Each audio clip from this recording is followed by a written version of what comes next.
Gonzer. That's Chris Rando, and we have some breaking news. Coming in hot. Coming in real hot. Coming in super hot. Welcome to Room 312. I'm so glad you're here. I'd like to tell you all about KPTV, and I know that many of you are expecting to hear about a grading policy, my expectations for your son or daughter, and about the content of this class. I will start by saying, it's complicated. I can't possibly tell you about it in the short amount of time that I have, so I'll give you my top 10 things I love about KPTV. Number 10. If you build it, they will come. I want my students to look forward to coming here every day because they're excited about their work. When they open the door to my classroom, I want them to feel welcomed and appreciated, motivated and enthusiastic. I try to help students learn how to use unstructured time by filling them with motivation. Don't expect a lecture from me. Students will find very quickly that this is a learn-by-doing program. We don't learn out of a textbook or through lecture. We learn by trial and error, success and failure, by wondering, questioning, thinking, and creating. This is also a program that teaches students how to become a productive and valued member of a team, a critically important skill and one that is not experienced enough in high school. Number 8, drop and give me 20. One thing I can say for sure about this class is that what you give, you get back. If you are lazy, your work will be lazy. If your work is brilliant and full of energy, you will feel the rewards of accomplishment. Number 7, open wide. I require that each student take full responsibility for their education. I am not a baby stepper or a spoon feeder. Number 6, I want you to jump because I promise you the net will appear. This is a program based on trust. I have to trust my students as they have great responsibility to our school and to our audience to do their important work with integrity, thoughtfulness, and sensitivity. I also work hard to ensure that my students trust me. You can do it, Aiden! You can do it! I'm sailing! I'm sailing! I'm sailing! I'm sailing! Number 5, you won't need a number 2 pencil in my class. I vow to be flexible and understanding and to show up every day with a smile and a positive attitude. I truly love my job and my students. Their well-being is a very big priority in my life. A big part of this responsibility involves fair assessment. I don't have an answer key. There is no right or wrong answer to any problem we try to tackle. I have a different set of expectations for each individual in my class, which makes giving grades a very complicated task. There's no way to define it. I give what I think is a fair grade, and if a student is not happy with the grade, it's always open for discussion. However, students must advocate for themselves. They need to present their case. Show me the evidence. Students are required to keep an online daily agenda which details the work being done. Much like a math teacher that requires a student to show their work, not just the answer to the problem.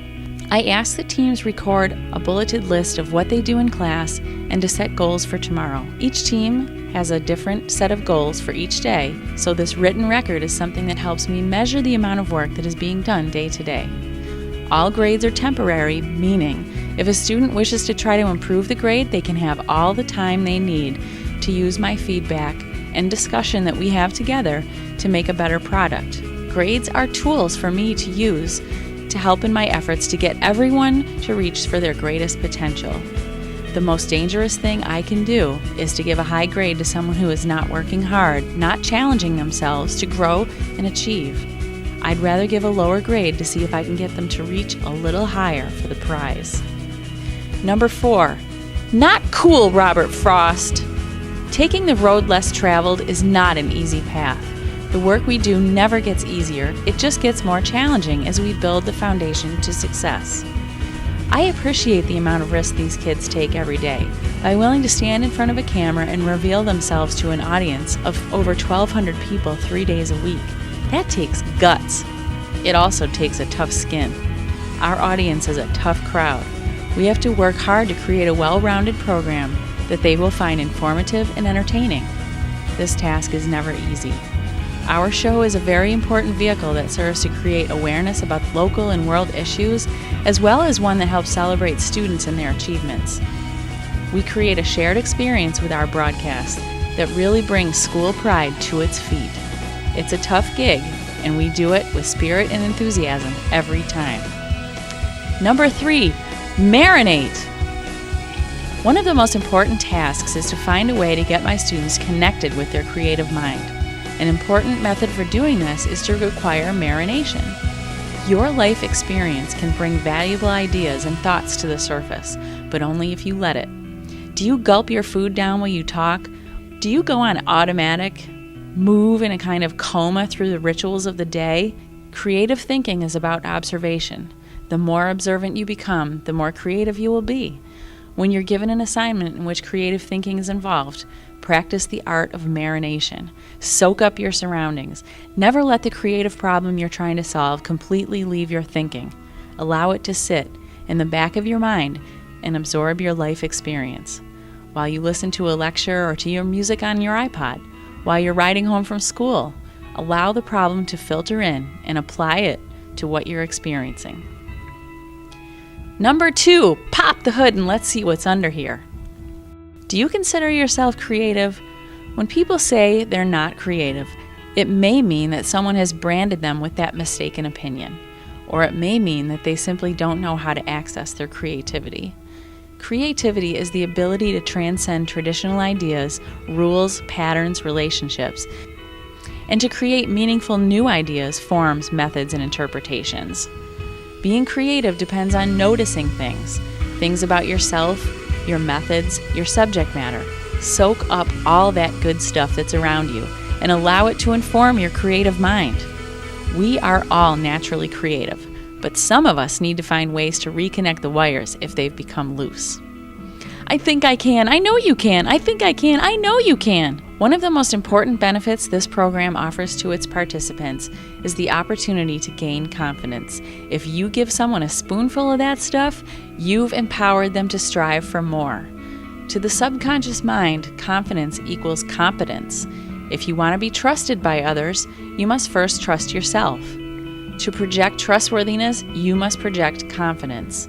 Think of all the problems you can have in life if you don't have confidence in yourself. Confidence is something that can come only from within. Helping my students get a hold of some of that stuff is the most critical task I have as a teacher.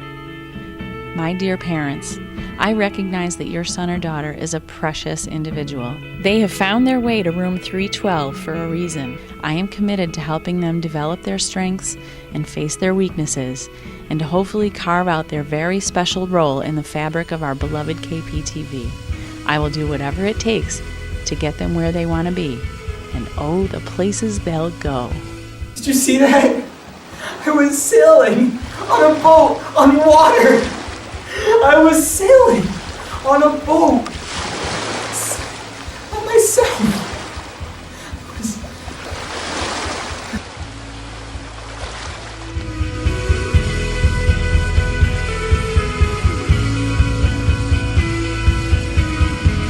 Good morning, Kingfield. My name is John Monterano, and I'm reporting for KPTV News.